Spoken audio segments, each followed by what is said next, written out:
Hello everyone, my name is SiC and welcome to another Dawn of War 3 video.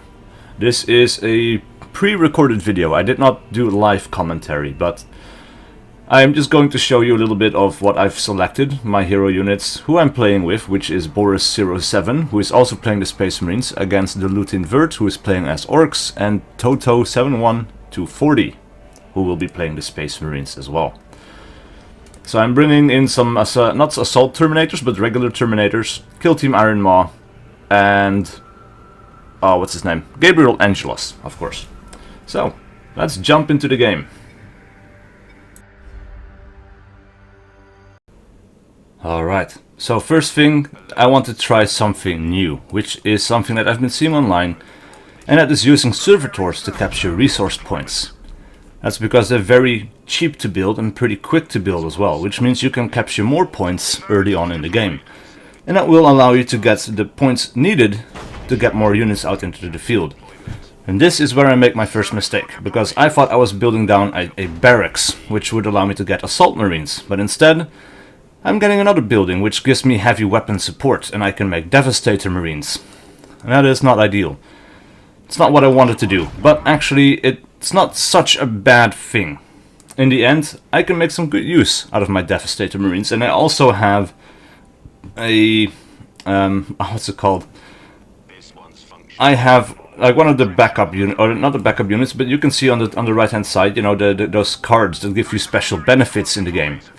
And I have one that allows my Devastator Marines with the bolt guns to pin down units and slow their movement, and basically disable them from taking anything, or from moving too much.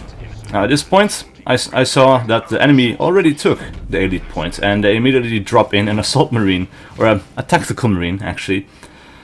So I drop back my Servitor and I'm going to hide him in the field there. Meanwhile, I have my first point, and I decide to make a listening post on it right away. Which is also what I wanted to do over here, but it doesn't work out that way, because I'm immediately being overrun by the enemy. At this point, I decide I should get a second Tactical Marine, because I have points to spend, and, well, as you can see, the enemy already has 2 Tactical Marines, and I only have the 1, which means, well, we're going to lose those engagements pretty much all the time. That's also why I decide to pull back here, and I decide to take him all the way around and put him in the shield generator, where he will be shielded from taking damage, but can still damage the enemy if they decide to press their advantage on me right now. Another thing that I've been learning to do is not upgrading all my points all the time. Yeah, I'm also trying to hide a building in here, but it's too big, so it's not going to fit.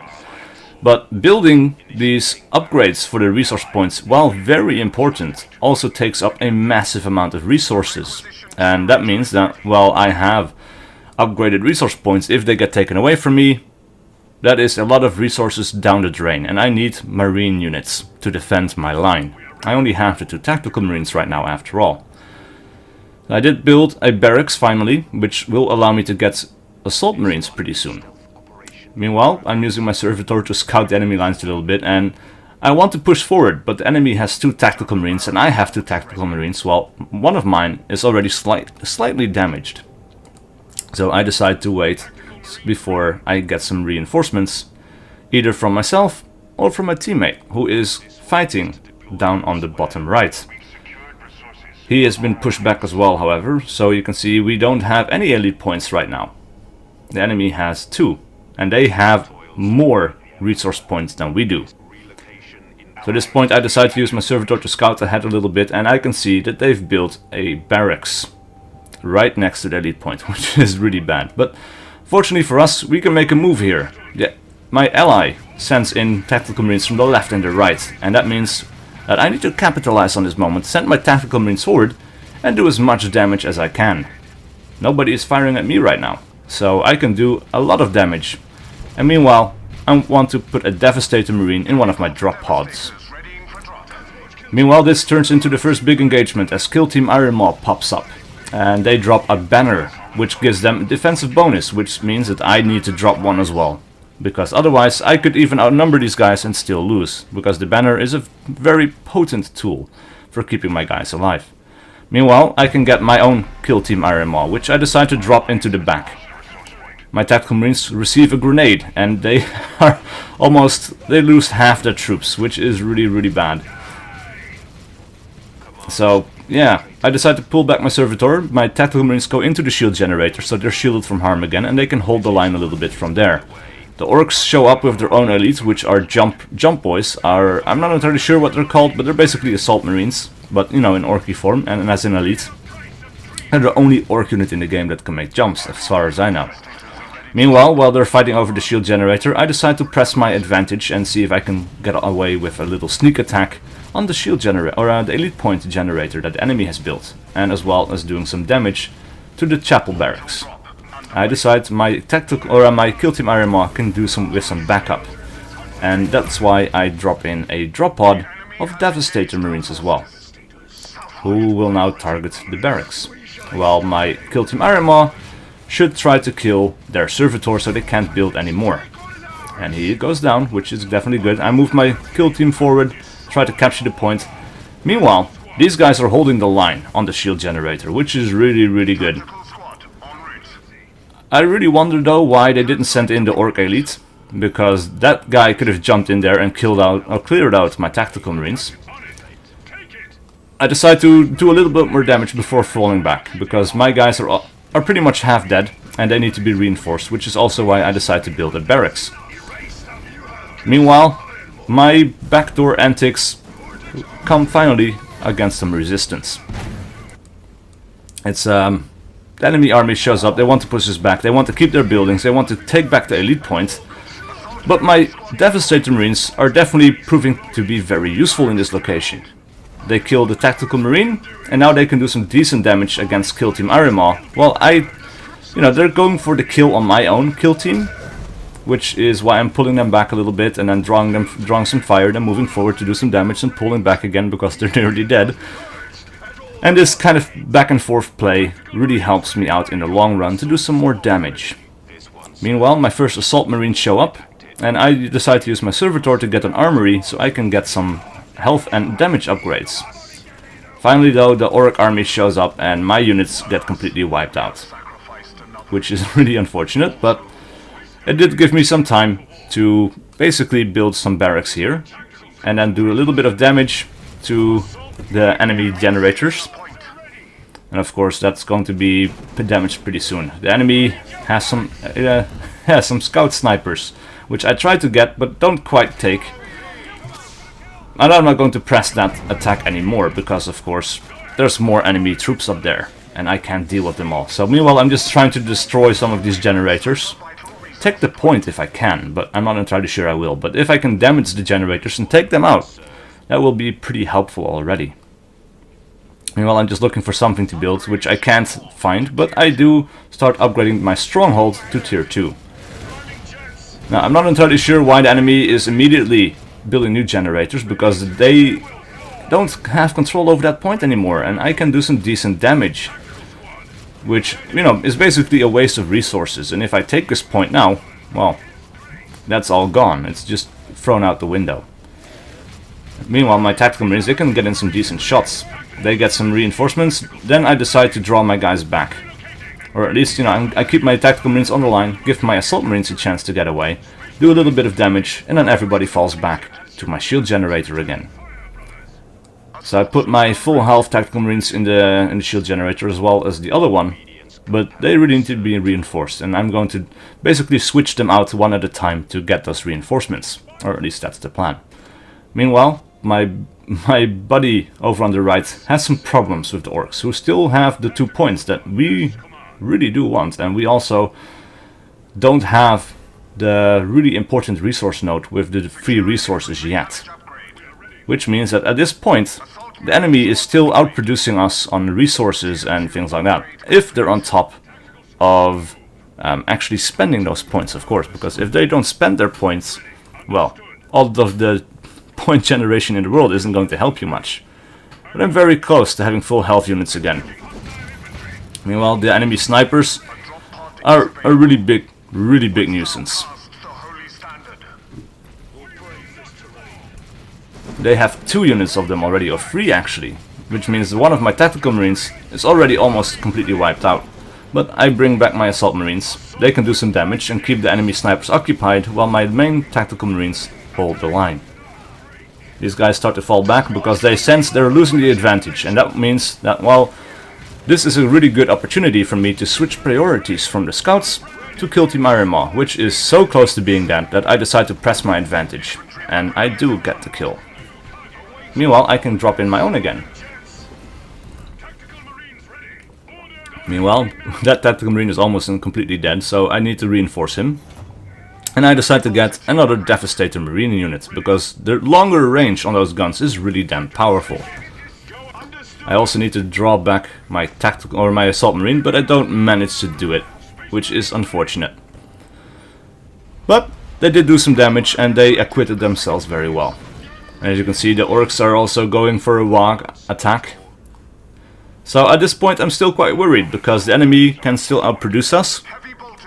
Orcs seem to be doing pretty well for them, and I can't seem to get a hold on that resource point. But careful attacking and falling back actually does help me out a little bit. Now this is another thing that I've been getting better at, which is not spending my resources too quickly on upgrades, and also on the flamers and the plasma guns, because they all take so many points to get, and while they're really powerful, if my unit dies, that's all gone, and I am better off spending those points on improving generators and things like that in the early game. So these weapons, while really powerful, is not something that I should be doing all that much. Definitely a game where I feel like I've put in some of the lessons that I've learned so far, and which leads to its ultimate outcome.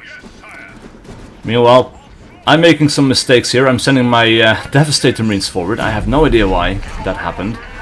I decided to get my Assault Marines in there to help out as well. And I'm also trying to circle my Tactical Marines around so that they can get the Flamethrower kill on these Scout Snipers, which they do get. Luckily, my buddy shows up with some Scout Marines as well. I also need to bring forward my Tactical Marines. These guys need to fall back because they're so close to being dead. They're being chased down by an Orc Elite, but they get distracted. And my Tactical Marines get away. Kill Team Iron Maw, meanwhile, does some decent damage as well. And we cleared out the enemy from this point. And I decide to move everyone forward and take and capture this point. Right. So far I've been doing pretty well on spending all my resources as well.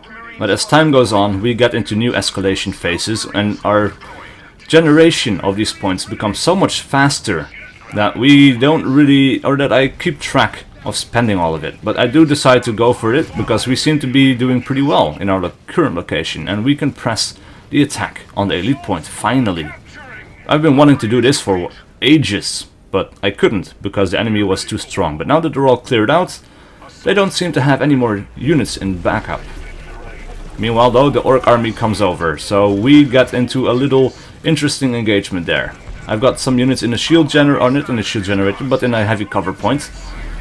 The Orc army is pretty damn powerful, so I decide to drop my standard and get some defensive bonuses. This is a dual battle between my buddy and myself against both armies of the enemy. They have some more reinforcement points that we have up top with the building, so we get very close to destroying that one as well, I think. Meanwhile, I decide to drop in Gabriel Angelos because I do need to do some crowd control here. I need to knock back some of these guys, I need to do some decent damage.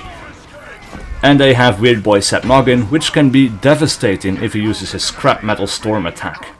Because that one is really good against regular line units, and it really damages them. Meanwhile, the Marines still try to press their advantage, but with my guys in the shield dome, well, they don't seem to get very far. And Gabriel Angelos is doing a really good job of killing these orcs. He's still very high health. Right, so Kill Team Iron Maw gets wiped out pretty damn quickly, or at least their shield goes down really quickly, thanks to my Assault Marines, and they do get some fire coming in from my Kill Team Iron Maw, which I haven't upgraded yet with the Flamethrower, which is really bad. Weird Boy Seth Noggin got away from Gabriel Angelos, but he didn't get away from my Assault Marines. And meanwhile I decide to make another jump to go for their Kill Team Iron Maw. which did get away from me before, but not again. Yeah, so I decide to move everyone forward. I need to get some fire support. The shield the shield dome is not as important right now. What is important is doing damage and killing their elites. And of course taking out those long range, or those buildings that they have built. Which this is a vehicle building, I think, which allows them to build dreadnoughts and tanks and stuff like that. So it's really important that we take it out. And luckily, our buddy is very on point with building a listening post on the elite point. Now that we finally have our advantage on the top left, the top or the bottom right is still being held by the orcs, and most of the fighting is going on over here. So I decided to send Gabriel Angelos towards the shield generator and do some damage there, while my line units try to take out the enemy building. Alright. So enemy reinforcements show up. We have an elite with the jump boys. But we can do some decent crowd control. I knocked them back with Gabriel Angelos with a nice leap attack, which, you know, gets so much hate, but it's a very useful in-game ability. I decide to try to knock them back with the other attack that Gabriel Angelos has, but they jump up right in time and I miss, which is really unfortunate, but it did get me a small shield for a little while. Then I decide to drop in some reinforcements for Gabriel Angelos. The enemy is also throwing in a rock storm, but it completely misses, which is really unfortunate for them, but really good for us because it does damage over time, and then finally there's a huge meteor that drops in and kills pretty much everyone standing on its spot. And, well, that's definitely not good. So, luckily it's not very maneuverable, I think, and it was easy for us to get away. And we do get their shield generator. Right. Meanwhile, my line units are staying back a little bit so they can reinforce. And as you can see, I'm not really on point, or really on top of spending my requisition points anymore, because we are still, well, it's still escalation phase 2, but I haven't built anything in a little while. And we do need to spend some of that stuff. So I decided to get a dreadnought unit, because they're really powerful. They take up quite a lot of power though. And I do notice that we have not spent our points, so I decided to get another tactical marine unit. And now we're back to 360 requisition points. So the enemy, or no, not my enemy, my buddy decided to press the advantage, which he does not have, and he's getting quickly overwhelmed, which means I need to go in and help him, because look at all those orc and marine units. It's really bad. Meanwhile, it also looks like he's going for a backdoor attack on the turret, so I decide to back him up with my Kill Team Iron Maw, which is not the best of ideas, but I do get away with it, because the main forces of the enemy are located in the center of the map, and he doesn't seem to want to build anything to send over to the rear. Alright, so my units show up. Gabriel Angelos doing some good damage and keeping the enemy at bay. We have 2 Gabriel Angeloses at this point, which is always a little bit weird to see. But, you know, there you go. This guy is outnumbered though, so we do manage to get the kill eventually. I do knock him back, I keep him away from his own forces, while my enemy and my assault marines up on the right there, they do some decent damage to the enemy line units. My Gabriel Angelos seems to stay pretty high health, and my assault marines seem to do pretty well as well, which is really cool. I decide to jump them in and do some damage against their elites. They have Weird Boy Zap Noggin, they have Kill Team Iron Maw, and we do need to, you know, keep them occupied a little bit. Alright, another jump attack. Kill Team Iron Maw does take a little bit of shield damage, but nothing too serious. There we go, knocking them back again, keeping them occupied so they can't fire. Their shield is gone, and now the real damage can be done. Most of my line units are gone, however. We still have the one assault marine who valiantly goes to serve the Emperor, still, even while all of his buddies are dead. And I notice I have some guys standing in the rear who are not being used, so I send them forward as well. My tactical marines, meanwhile, try to take down Weird Boy Zap Noggin there. And Gabriel Angelos is soaking up so much damage, and I decide at this point that I should probably go after... Well, Kill Team Iron Maw should be dead first. My guy can take the damage. But we have so much enemy fire coming in. They have some very potent long-range units. But my assault marines come in. They wipe out some of the enemy power there. Sadly, my Gabriel Angelos finally dies, but I have backup in the form of my Dreadnought. And these guys definitely should fall back as well, because they're standing around uselessly, which is not good. But this is a really protracted battle. And luckily, these Dreadnoughts, they're so powerful, man. They can just wade into fire, they just knock everything to shit. And the enemy has their own Dreadnought as well. Luckily, the slam attack and my ability card gave me a bit of a shield to soak up some damage. At this point, I'll go for some more health upgrades as well. I get my Deathstorm drop pod ready for use. I did kill the Dreadnoughts of the enemy first before they could kill mine, but of course my guy is so low health and my Assault Marines or my Tactical Marines are so low health as well that I need to fall back. This attack cannot be sustained anymore.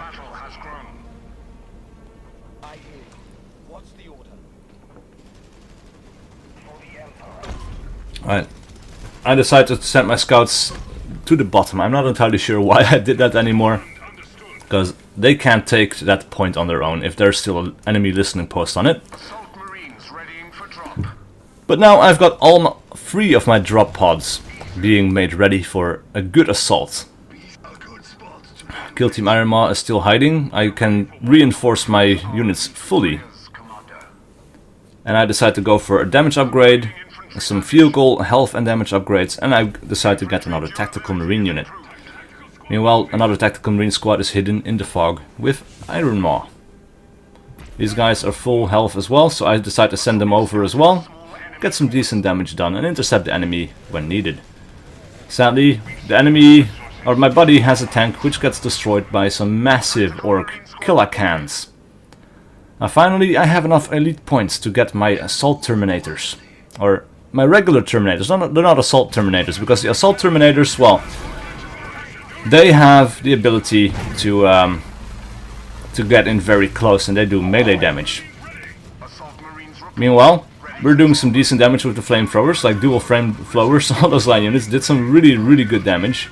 Those guys fall back to get some orc reinforcements, so they decide to go back in for the attack, but it's not enough. I decide to drop in 2 drop pods right on top of the enemy. They're not aware of it. Get some Assault Marines, 2 of them in fact, wipe out the enemy long range units, tie them up and make sure that they can't do the full damage that they normally would be doing with their weaponry. And I decide to get my Assault Marines inside of the heavy cover, while my other units destroy the generators. Now meanwhile, I decide to get a Whirlwind, because the Whirlwind is really good for long range bombardment and doing massive damage to groups of enemies. Now I see the orc Killer Khan standing there, and he doesn't want to go for it yet, because he is not well, he's not in the advantage right now. Somebody dropped an orbital laser as well, which is really weird. I have no idea why, but we did attack and take its base so that it cannot actually move the orbital laser. It's just going to burn out without doing any real damage, which is a terrible waste of elite points. Terrible waste. Right, so we have our Deathstorm drop pod, which is just a drop pod filled with guns doing some damage against the orc unit. We have Gabriel Angelos returning to the fight, and my Assault Marines definitely need to do some damage with that. I decide to drop only 1, because that way I can knock this guy back, and once he's knocked back I can jump in my second unit, knock him back some more, and that just makes sure that he can't do too much damage of his own. Kill Team Ironmaw is back in the fight as well from the enemy's point of view. And at this point I decide, well, with the Killer Khan and Gabriel Angelos and some more line units pressing their advantage here, I decide to get my Terminators in. And these guys do some really good damage, especially once they start firing off their shoulder barrage, shoulder-mounted rocket artillery stuff. They're really good, and the more they fire, the more, you know, if they sustain fire for a long time without firing off that artillery, they build up more rockets to fire, which can be very devastating. Very devastating indeed. We do some decent damage against the enemy here, and they've been pushed back into the range of that turret. This is still a really hard fight, because the turret does massive amounts of damage, and the line units can meanwhile do some really good damage of their own. So I decide to hold the high ground for a little bit. And I noticed nobody has actually captured this resource point yet, which is really weird. My kill team Iron Maw is very close to being dead, so I draw them back as well. Meanwhile, the friendly Dreadnought dies, which is really sad. Gabriel Angelos moves in, because I want to tie up their units a little bit, and I want to see if I can get some of my guys in to attack the turret or take out their army. But to do that most effectively, I need to spread them out a little bit, because otherwise the turret's main attack is going to wipe all of them out in a single blow. Now, Gabriel Angelos dies very sadly. And at this point I decide this is no longer a viable objective. I do as much damage as I can, but eventually I have to pull back. Now, I'm going to build a listening post so we can reinforce my units, which is another thing that I have a card for. And then I decide to build another building here as well. Something more to cement our hold on the map. Now the enemy comes in with a tank and some Devastator Marines, which is really bad news, because they can do some really long range damage. But I can do the barrage attack, which I do use right now, and you can see, even with a few rockets fired, they do a decent amount of damage. Now, I've dropped in, let's see, I got some shields. I'm not entirely sure where I got the shields from anymore. Oh yeah, I have my standard, right. The standard is what gives me my shield. And I do need the standard here, because these guys would have been dead otherwise. You can see they're holding the line pretty decently now, and I bring out my own tanks as well. So it's tank on tank, but theirs is already pretty damaged, and I have my Whirlwind artillery tank as well, which does some decent damage against the infantry. Right, down goes the enemy tank. My Terminators need to be fallen back, and my assault marine, or my tactical marines, compress the advantage on that lone machine gunner, who will die pretty soon as well. Right, with another Dreadnought on the field and reinforcing my guys at the listening post, I can get some more units, because I have so many points that I haven't spent. So I can immediately get my drop pods filled again. I decide to get 2 tactical marines. I decide to get an assault marine. I decide to get a last cannon Devastator Marine and another one, and then some damage upgrades as well. And I'm already down to 1,000 requisition points. You can spend these points so fast, but it's better if you just keep working at it over time, you know, like you don't build up too much of these, so you just keep spending it so you have units on the field instead of building up this massive army at once. That's pretty bad. But we do seem to keep momentum. That's because we, right now, have most of the resource points, which means the enemy is getting very little, and they cannot field big armies anymore, while ours is only getting bigger, especially now that we have so many guys lined up to be built. Now the turret goes down, and the main point, the power node, is now open for attack. So I decide to let my guys heal up for a little bit longer, but I also want to press my advantage. So I decide to move forward, because we only have some walk towers here to defend the enemy's power node. And as you can see, it is already taking a little bit of damage. My buddy is coming in from the right, I'm coming in from the top left, and he's also coming in from the top left. So multi-pronged attack here. And at this point I also want to get all of my other marines in. I decide to drop all my drop pods, and very shortly we will be getting the kill, and that's the end of this game. So, please let me know how you think this went, and I'll see you guys for my next video.